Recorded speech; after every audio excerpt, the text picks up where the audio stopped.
इसी के साथ आगाज करेंगे बुलेटिन का। छत्तीसगढ़ में ई कॉमर्स कंपनियों पर पुलिस ने शिकंजा कसा है। छत्तीसगढ़ में संदिग्ध सामानों की अब डिलीवरी नहीं की जाएगी। चाकू और नशे से जुड़े सामान जिसमें ई सिगरेट, चिल्लम, हुक्का पर प्रतिबंध लगा दिया गया है। इनकी डिलीवरी पर प्रतिबंध लगा दिया गया है। अब ऑनलाइन इनकी सप्लाई नहीं की जा सकेगी। ई कॉमर्स कंपनियों को पुलिस ने 2 टूक कह दिया है कि संदिग्ध सामानों की अब सप्लाई नहीं होगी और अगर करते हैं सप्लाई या डिलीवरी तो फिर केस दर्ज किया जाएगा। प्रदेश में पहली बार इस तरह का प्रतिबंध लगा है और ऑनलाइन चाकू, नशे का सामान अगर मंगाते हैं तो बड़ी संख्या में ये युवा होते हैं। अब इस तरह की डिलीवरी पर प्रतिबंध लग दिया गया है। हमारे साथ रायपुर से युगल तिवारी हमारे संवाददाता जुड़ गए हैं। रुख करेंगे युगल का। युगल, बताया जा रहा है कि पहली बार ऐसा हुआ है कि प्रदेश में ऐसा बैन लगाया गया है। कितना असर देखने को मिलेगा ई कॉमर्स की जो बिजनेस है उस पर और युवा जो कि खास तौर पर ऐसे सामान की डिलीवरी कर रहे हैं, ऐसे सामान की डिलीवरी को मंगा रहे हैं और ऐसे सामान को जो है ऑनलाइन खरीद रहे हैं? युगल।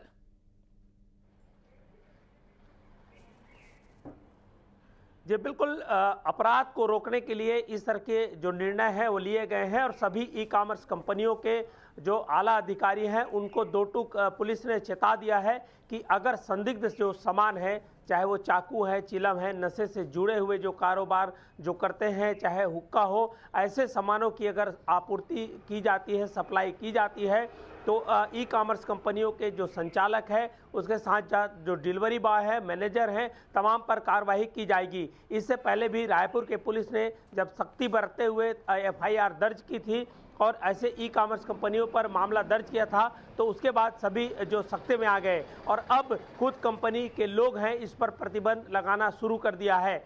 और जिस तरह से रायपुर के पिन कोड पर इस तरह के जो चाकू की जो सप्लाई होती है उस पर फिलहाल अभी प्रतिबंध कई कंपनियों ने लगाया है, लेकिन पुलिस के आला अधिकारियों ने इसकी बैठक ली है और तमाम जो ऑनलाइन इस तरह के जो सप्लाई करते हैं संदिग्ध सामानों की, उन्हें चेता दिया है। तो फिलहाल कई कंपनियों ने इस पर प्रतिबंध भी लगा दिया है और जिस तरह से राजधानी रायपुर ही नहीं बल्कि प्रदेश में इस तरह की चाकूबाजी की घटना घटित होती है, जो शार्प वेपन्स है उसकी सप्लाई की जाती है, जो नशे के सामान है उसकी सप्लाई की जाती है, पुलिस को भी इसका पता नहीं चल पाता है और सीधा घरों तक जो नशे के सामान हैं, जो धारदार हथियार है, यहाँ तक के कई बार देखने को आया है कि ड्रग्स भी कोरियर के माध्यम से सीधा पहुंच जाता है। तो ऐसे कंपनियों पर अंकुश लगाने के लिए ये बड़ा प्रतिबंध है वह फिलहाल लगाया गया है और उसका असर भी फिलहाल अब देखने को मिल रहा है। जी बिल्कुल युगल, देखिए ड्रग्स तो ऑनलाइन या ऑफलाइन किसी तरीके से देना इलीगल है और अब चाकू या फिर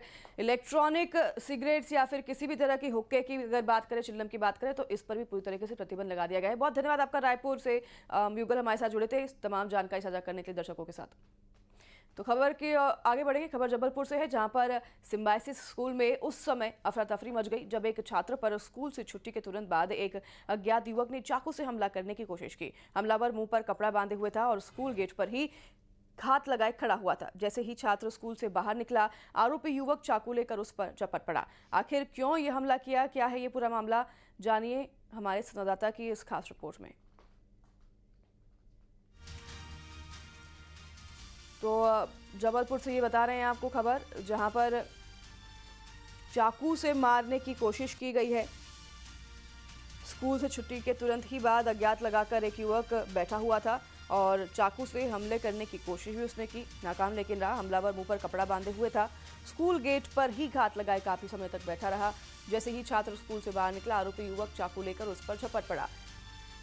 और ये जो तमाम तस्वीरें हैं आप देख रहे हैं सीसीटीवी कैमरे में कैद हुई है, आप देख सकते हैं इसमें पूरी वारदात कैद हो गई है।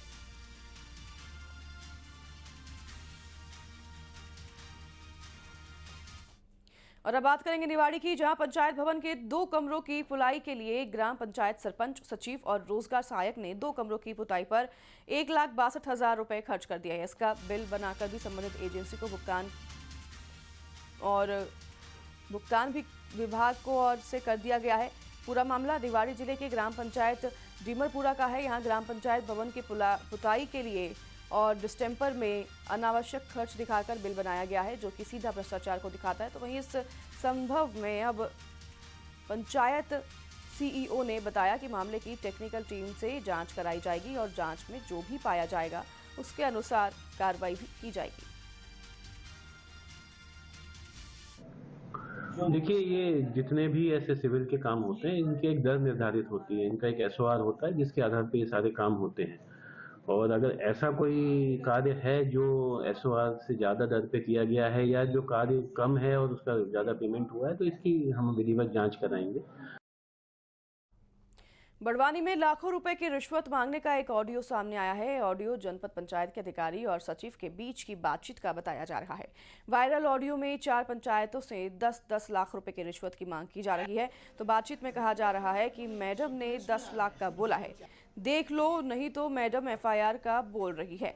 तो वहीं सचिव मनाने की बात करते हुए 4 पंचायत वालों को मिलकर 10 लाख देने की बात कर रहे हैं। इसमें 8 लाख मैडम को और 2 लाख अन्य को देने का उल्लेख भी किया गया है। हालांकि न्यूज़ 18 इस वायरल ऑडियो की पुष्टि नहीं करता है। इधर वायरल ऑडियो मामले में जयस ने मोर्चा खोलते हुए जिला पंचायत में धरना प्रदर्शन किया, तो वहीं जिला पंचायत सीईओ काजल जावला पर भी गंभीर आरोप लगाए और कहा कि मैडम निर्माण कार्य में से 8% का कमीशन लेती हैं। इनका आरोप है कि 10-10 लाख रुपए की रिश्वत मांगी जा रही है। तो वहीं जयस ने मुख्यमंत्री डॉक्टर मोहन यादव से जिला पंचायत सीईओ को हटाने की मांग भी की है और कहा है कि मांग पूरी नहीं होने पर भोपाल में आंदोलन किया जाएगा।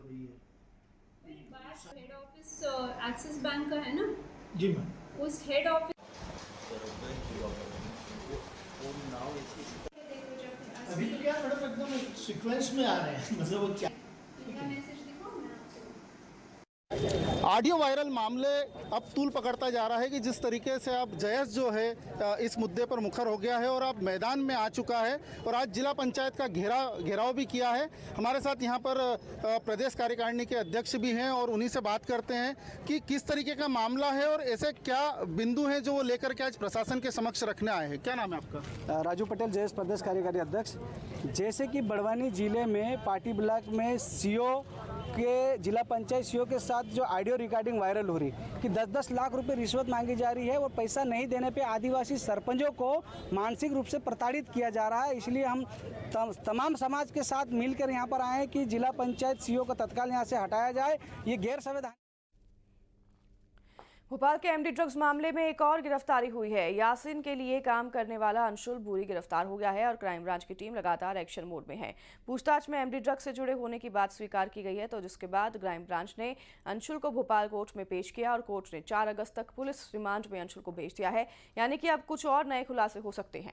चलिए बताते हैं आपको कि कौन है अंशुल भूरी और यासिन के लिए क्या काम करता था, इस रिपोर्ट के माध्यम से।